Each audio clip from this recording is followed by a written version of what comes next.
Happy Friday indeed, and welcome back to Cardinal Territory. I'm Katie Wu. Our guest host today needs no introduction, but I'm going to give him one anyway. Fabian Ardaya covers the Dodgers for The Athletic, and he's also one of my very, very good friends. Can I get a go Sun Devils in the chat? Fabian is here to preview the upcoming Cardinals and Dodgers series at Busch Stadium. Now, full disclosure, as we record this, the Dodgers and Mets have not yet finished their series, and the Cardinals and Royals have not yet finished their series. So we're a little unclear on those results, but the overall arcing themes of the season for the Cardinals and Dodgers remain. Fabian, let's break it down. Yep. What do you got for, let's see. Coming in, I think the Dodgers are going to do a bullpen game on Friday. Saturday, we'll see Yamamoto. So personally, very excited about it. And Sunday, Dustin May. I think I've seen Yamamoto pitch once, but anytime you see his name like that on the probable sheet, you get excited. What's been Yamamoto's deal this year? Yeah, he's actually coming off probably his worst start of the season, but that kind of goes to show how good of a season he's having. I mean, he has been dialed in with the command. The fastball has been more aggressive in the strike zone with it, and I think just looks a lot more comfortable than he did this time last year, which is remarkable because last year he still had a 3 ERA, had a really solid season when he was healthy, was obviously excellent in October. But yeah, this year he just seems like he's fully in command. He's coming off of that one rough start against the Yankees. And then a couple starts back had a little bit of a hip issue that he was dealing with. But overall, this has been the guy who has been the savior for the Dodgers rotation. Just considering how many guys have been in and out, up and down, inconsistent, he has been kind of the stabilizing force and has kind of cemented himself as a Cy Young candidate. And I think he's sort of continued to kind of push his way forward there. Let's look at the big picture perspective for the Dodgers starting rotation. So a tale of two stories here. The Cardinals entered the season with 6 starters, really, one in AAA and Michael McGreevy, and Steven Matz being like the half in, half out option in the hybrid role. And they did that knowing that they had virtually zero depth in their major league rotation. And if an injury happened, they would be pretty screwed. The Dodgers came into the season with 50 pitchers, basically. They had a stacked rotation, and there was kind of a discourse on how are they going to have so many pitchers get the amount of innings that they need. And knock on wood, the Cardinals have not had an injury to their starting rotation, while the Dodgers have had I think at one point 11 pitchers on the injured list. Currently 15. Currently 15. Nice. Keeping it coming. Yeah. All right. So what are the big hits for the Dodgers right now and some updates on the health? I know they haven't really had Blake Snell. I mean, you go down the list. It seems like it's a different injury every day. Yeah, I mean, I think the Dodgers kind of baked in that they would have to deal with a lot of injuries, just knowing kind of who they went after, who they targeted, who they have, and they kind of figured that they'd be able to fold things in. Turns out they've had more injuries than they've been able to fold things in for. Blake Snell went on the IL after just 2 starts. Tyler Glasnow is on the IL with shoulder trouble. Roki Sasaki's on the IL with shoulder trouble. The only 2 guys to make every single turn through the rotation have been Yamamoto and Dustin May, who's already set a career high in innings pitched, which sort of goes to show. Yeah, which goes to show his sort of track record there and kind of what they were expecting. So yeah, I mean, this is obviously tough sledding for what the Dodgers kind of wanted to be. I think Snell and Glasnow are probably on a similar track here. Glasnow set to throw his second bullpen at some point this weekend, and then Snell's probably going to throw a bullpen at some point in the following series against San Diego. So those are 2 guys that you still have to ramp those guys up and basically have close to probably a full spring training with those guys. And then Roki Sasaki is probably somewhere behind them. And that's still a guy who, even when you get him healthy, there's clearly a lot of mechanical stuff that they have to get right with him. So they're kind of making do with what they have right now. Clayton Kershaw is kind of coming back and still clearly trying to find his form. You have other depth pieces that simply just haven't performed when it comes to guys like Bobby Miller, Justin Robleski, guys that you thought would be coming in as spot starters and performing admirably, probably as they did last year.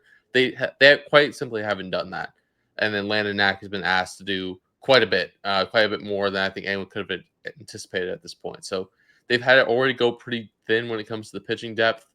You sort of see that with the last week or so. Some of the guys they've acquired on the bullpen side of things as well, sort of signing guys like Jose Urania off the street after already signing NDFA and Chris Stratton off the street. So these are guys these are going way further than I think the Dodgers originally anticipated when it came to the pitching depth. And I think that just goes to show from a Cardinals perspective why Ollie Marmol and pitching coach Dusty Blake were so intentional with their usage of their starters. We talked about this pretty much the first 2 months of the season here on Cardinal Territory on why St. Louis was adamant that Michael McGreevy needed to stay in AAA despite his performances dictating probably a major league start. Now, as we record this, the Cardinals have not yet announced it, but we are assuming Michael McGreevy will take a spot start maybe against the Dodgers, could be Sunday, or it could be in the next 3 days against Toronto. By the time you're watching this, they will have announced it. But for the first 2 months of the season, the Cardinals didn't have any depth. And if an injury popped up, they didn't have the depths like the Dodgers did to go out and pull from their minor leagues or pull from their depth pieces. And now you're seeing with LA, it doesn't really matter how many depth pieces there are. Pitching injuries can absolutely derail a season for a team like the Dodgers that are, one of the best in baseball. It has been a big problem for them. It's luckily they've been able to stay on track. But on the flip side, if this happened in St. Louis, I think the Cardinals would have spiraled completely out of it by now. Yeah, it's one of the benefits of having probably the best lineup in baseball like the Dodgers have. And obviously the bullpen you're starting to see the cracks there as a result. They've thrown the most innings in baseball. You've seen some of the injuries kind of pile up. They're going to get a little bit healthier here soon. It seems like Michael Kopech will be activated either by the end of this Mets series or at some point in St. Louis.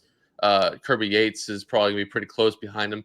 Those are two of your most valuable right-handed relievers. Right now, they're down their 5 most valuable right-handed relievers due to injury.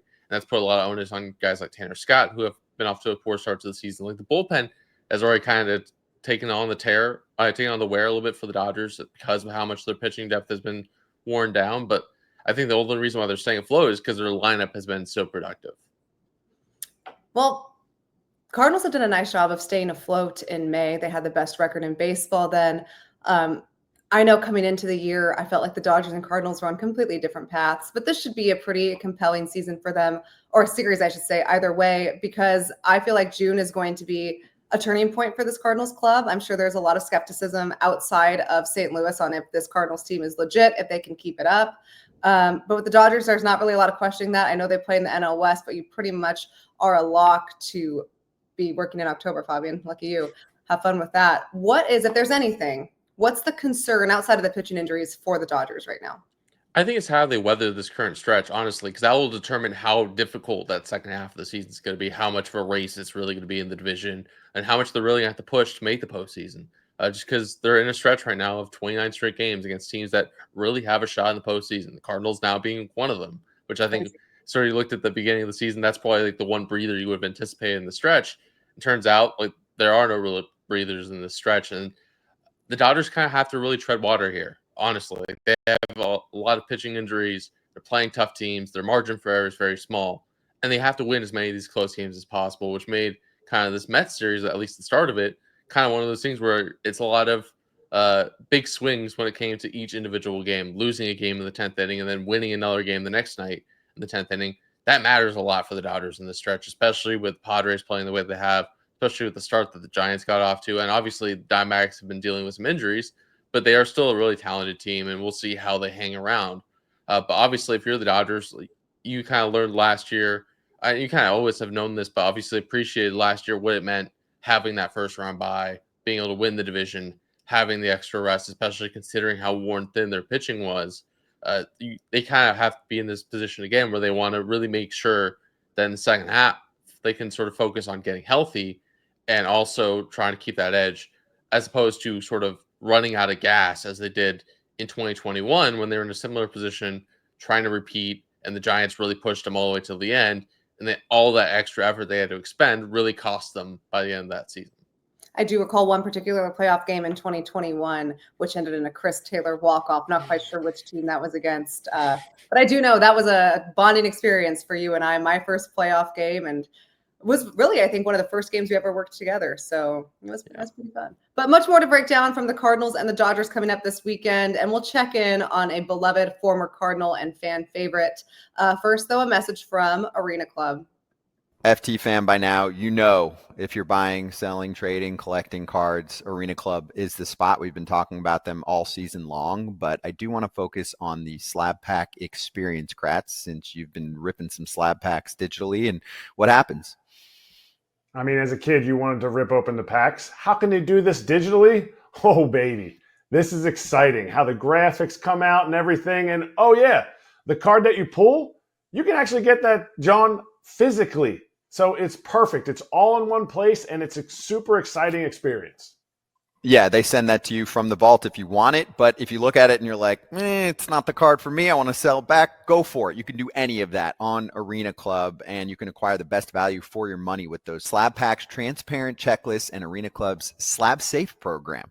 Right now, you can get 20% off your first slab pack or card purchase by going to arenaclub.com/FAL and use code FAL. arenaclub.com/FAL, use code FAL. All right. Well, with Los Angeles in town, that means a Mr. Tommy Edman is as well. Tommy Edman was a homegrown Cardinal, a fan favorite, did everything you could ask. They called him Steady Eddie out here. And I think his Cardinals tenure came quickly, the end of it at least. He spent most of 2024 on the injured list. That entire time he was on the IL with St. Louis, and the Cardinals traded him at the deadline to LA as part of that 3-team trade with the White Sox. They got Eric Fetty in return. And then life quickly escalated for Tommy Edman, who went from IL to key piece in the Dodgers postseason run to World Series winner to 5-year extension for $74 million. And it now looks to be a Dodger, a key part of the Dodgers for the long-term future. Fabian, how is Tommy Edman's season going? It got off to a really hot start. I think he sort of surprised everyone by, I think it was 6 or 7 home runs in his first 20 or so games. Really showed a revamped approach, especially from the left side of the plate. That swing really kind of locked into a lot of the things, a lot of the sort of low hanging fruit that Dodgers hitting coaches saw that he had there from his time in St. Louis, and he really kind of corrected it. I think obviously he went to a little bit of a slump right before landing on the injured list. He sprained his ankle. He's back now and kind of getting his feet back under him, but obviously he is still the very same Tommy Edman, who's been kind of very integral to everything the Dodgers do from a roster construction standpoint. He's probably played a lot more outfield than anyone kind of originally anticipated, but like this is sort of their best alignment is him in center field or him in second base, depending on the matchups. And he's been continued to be very good against left-handed pitching, hitting from the right side of the plate. But also that left-handed swing overall, like, has still been very much an improvement over where it has been in years past. And he's been, like you said, incredibly valuable. I know the Dodgers kind of wanted him for years, and as soon as they kind of heard rumors that Edman was probably headed to Chicago in that deal, they kind of inserted themselves into the conversation, wanting to sort of part ways with some pieces to try to see if they can have Tommy Edman kind of solve a lot of issues for them on the roster standpoint. And now he's kind of doing that this year, kind of filling what Chris Taylor kind of was at his best with the Dodgers, which is giving you at least league average offensive production at multiple different positions, especially up the middle. And he has been incredibly valuable in lengthening this lineup. Can you imagine being Tommy Edman and your path is taking you to the White Sox and all of a sudden you're in LA? Could you imagine? Yeah, from almost being a White Sox to NLCS MVP in a few months. This is a pro Tommy Edman podcast. I would hate that for our guy. But yeah, he seems to be doing great out there. I briefly spoke to him earlier in the week. He was super excited to be back in St. Louis. I remember when he got traded, he actually came up to me in the clubhouse and said, I had no idea this was going on until I read it on The Athletic. So, hey, shout out to us, Fabian. We were on it. Yeah. And I remember he was kind of taken aback. It was really emotional for him. Not to say that he wasn't excited about being a Dodger. I think once he got there and was able to play, because he was traded while injured, obviously he took off and now loves his time in LA. But St. Louis was the organization he'd ever known. I don't think he really anticipated leaving prior to the 2024 season. They signed him to a 2-year extension through his remaining arbitration years. And part of the reason the Cardinals were comfortable trading Tommy Edman is because they have such depth in middle infield. You see what Brendan Donovan's been able to do. In my opinion, he's an all-star this year. You have Mason Winn at shortstop. You have Victor Scott in center field. So Tommy Edman, by nature, kind of became expendable. And anytime that a fan favorite gets traded, you hope for the best there. And it certainly could not be going any better for Tommy in LA. And I also kind of think it's like a rite of passage for every season for Tommy Edman to play more in the outfield than he envisioned. I mean, there was a time in 23 where he was by far their best center fielder, despite not being a natural center fielder. So it is no surprise to me that same issue or the same thing is going down. I'm sure there will be many standing ovations for Tommy Edman as his return on Friday. Yeah, I mean, he's just such a winning player. I think you kind of saw it over the years in St. Louis. Like, he does so many different things well.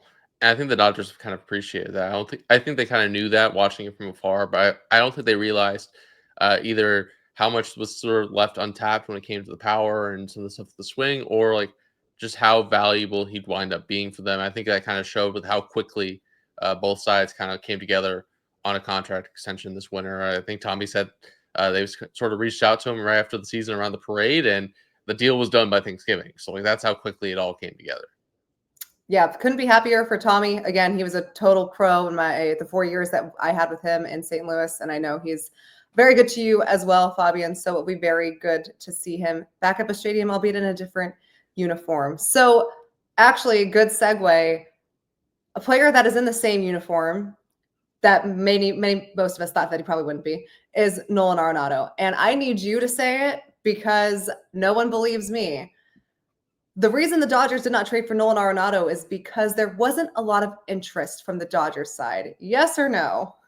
Correct. Like they never seriously pursued it this winter. Like they never, obviously, like whatever entry level conversations they've had. They've had conversations in the past. Obviously, a couple of years ago at the deadline was when it actually did heat up. Like they were seriously considering it. They were sort of in a position where they kind of felt like Arenado could help push them over the top. But going into this winter, like no, they were adamant from the jump, from winter meetings on. They were saying Max Muncy is their third baseman, and there are a lot of reasons why. Like obviously the contract being one of them. Max Muncy's frankly been a more productive player the last couple of years, and that goes into this year. Obviously, Arenado had the hot start, Muncy had the slow start, but you sort of seen that's kind of corrected, and both are kind of closer to it being in line with where they've been the last couple of years, which is Muncy is obviously struggled defensively, but he is still a capable middle of the order bat, and he has kind of looked a lot like himself. And at that price, it makes a lot more sense to have him be their third baseman as opposed to maybe adding on more salary for similar, if not a little bit worse production in Arenado. Yeah, two opposite sides of the spectrum for these third basemen. I think, Nolan Arenado's defense is back to being gold glove, if not platinum glove level. He looks like a vintage. I don't like calling him vintage because I feel like that makes him sound super old. But he looks like, the third baseman that we grew up watching and fans saw win 10 straight gold gloves. The offense, though, that's been an issue. The OPS is under 700. He's hit under 150 in his last 18 games. And he's dropped from cleanup, the spot that he's been in pretty much his entire time in St. Louis, to number 6 in the order. He's working on revamping his swing, experimenting new things. He knows it's going to be a lengthy process and not something that he can fix overnight. That doesn't make it any easier for him.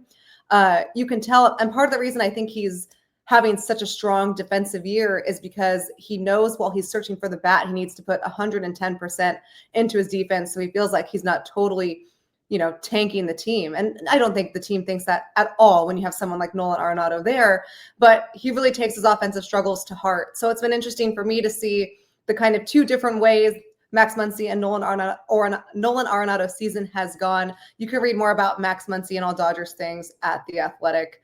But yeah, we, all off season, it just seemed like because there was that interest at the 2023 trade deadline from the Dodgers, that Arenado would go there. But as we learned in the Arenado saga, Cardinal Territory, trades are a two-way street, and they are certainly not easy to get done. So for now, it certainly looks like Arenado will be in St. Louis. Maybe we'll revisit this in 7-8 weeks or so. But right now, still their third baseman. Yeah.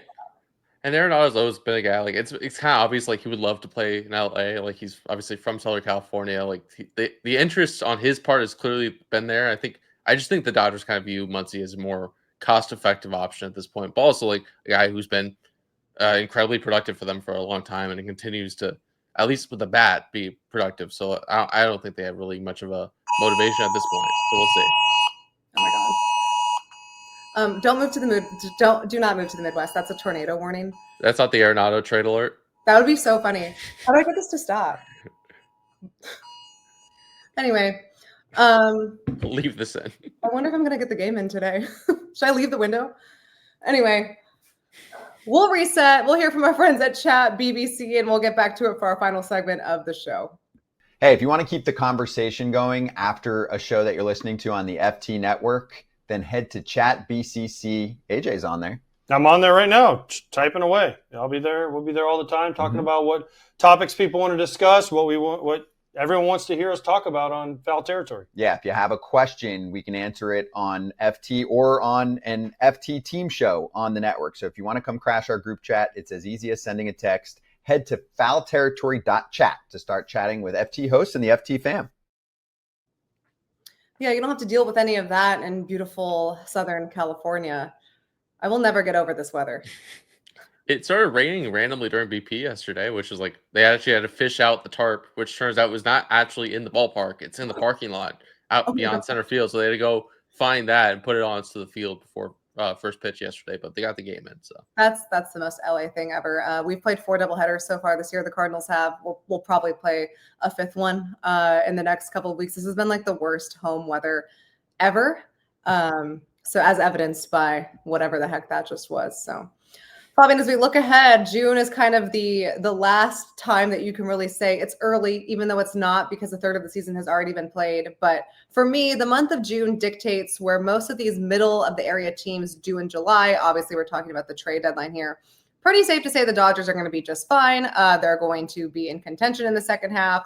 We'll see. They always seem to be those sneaky teams where you're just like, how do they keep getting away with this? How do they keep adding? I fully anticipate that to be the case for them again. But I'm wondering, as you look at the National League overall, are there teams that you feel like are maybe not getting as much recognition, or teams that you think are actually true threats that could be solidified going into July?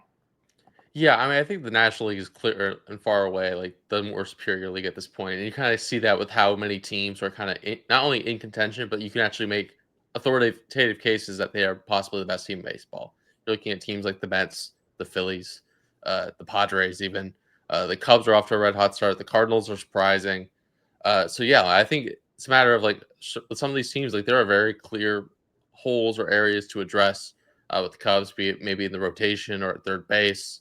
The Phillies with their bullpen, the Mets, you sort of see how well-rounded they are. The Dodgers are always going to be in the market for pitching. I think they'll still, despite their claims this winter of maybe wanting to be selling pitching at the deadline, they're probably going to be buying pitching at the deadline again. And then obviously the Padres, like I mentioned before, and we'll see what the Giants kind of look like in a month. But yeah, like I would say the depth of the National League is kind of showing. And I think you'll see that over the course of this market. It should be a lot of buyers. I would think a lot more buyers than I think you would anticipate. And I don't know if that's going to clog up the market because prices are going to be way up.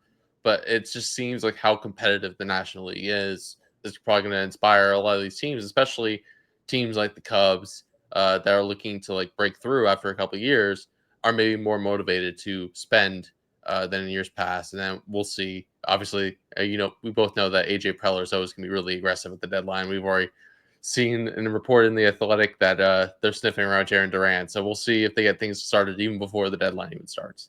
I saw that alert, and it was like I wasn't totally reading it. I just saw the name, and before I even got to the team that was interested, I just knew. I was like, "This is AJ Preller's work," because he's the only executive that'd be openly discussing something like this on the first week of June.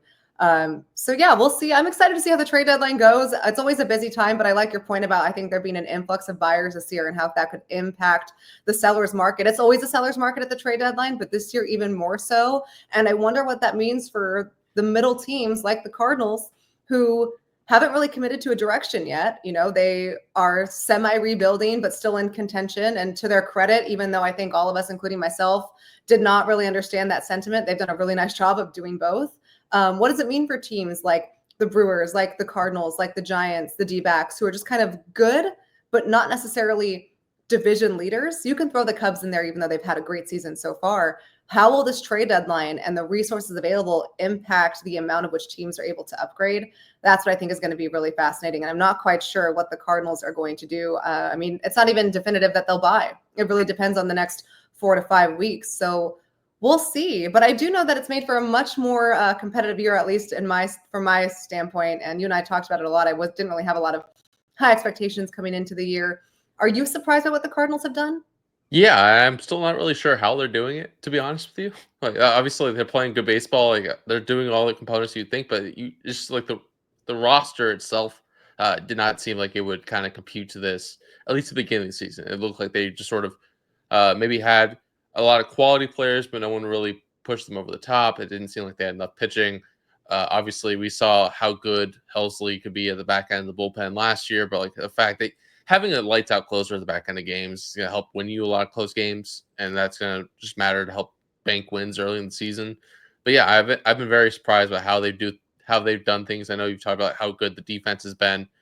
maybe back to where it had been when they were really rolling there. So, yeah, it seems like they're playing closer to Cardinals baseball that I think people are used to. And I think we'll see how this roster kind of comes together going forward. If there's any changes that they make in terms of adding a middle of the order bat or seeing what goes out, or like what if an Arenado trade does come to fruition at some point, what that does to open up the rest of the roster, open up the rest of the lineup. So yeah, it'll be interesting to see what things kind of look like in St. Louis. I think they are a team that could look very different after July 31st, whether it be subtracting from the roster or adding to it. But I think that last week before the deadline is going to kind of dictate what things kind of look like in St. Louis going forward after this year. Because I know that I'm sure that they sort of view this as kind of a swing point, kind of like not to go back to a different example, but like maybe Farhan Zaidi's first year in San Francisco, where it was a similar kind of situation. There's a transition coming as Bruce Bochy's last year. You probably are more competitive than you anticipated. There's some veteran pieces that you can hold on to or that you can flip. There are some young pieces you're not really sure what you have in them yet. There's a huge swing that can sort of happen over the next few weeks. That's a great comp, and one that I think maybe could be, pretty telling, depending on where the Cardinals are at the end of the month. One thing's for certain, though, after spending an entire offseason doing Nolan Arenado trade speculation, I can't wait to start doing that in the next couple of weeks again. And to be clear, Cardinals fans, there is no indication they would trade him. It's just going to pop up based on how the offseason went. So excited for that. Fabian, thank you so much for coming on the show. You guys can follow him at The Athletic on Twitter. Fabian Ardaya does great work, except he will not be coming to St. Louis this weekend because everybody hates me. So that's really great. But yeah, if you can't see Fabian, but you can see Shohei Ohtani and Tommy Edman. So we'll take 2 out of 3. Bernie Miklasz and I are back to break down whatever happens over the weekend, and we'll have some really fun guests lined up next week as well. Fabian, thanks again so much for coming on. I'm Katie. Thanks for watching Cardinal Territory. We'll be back soon.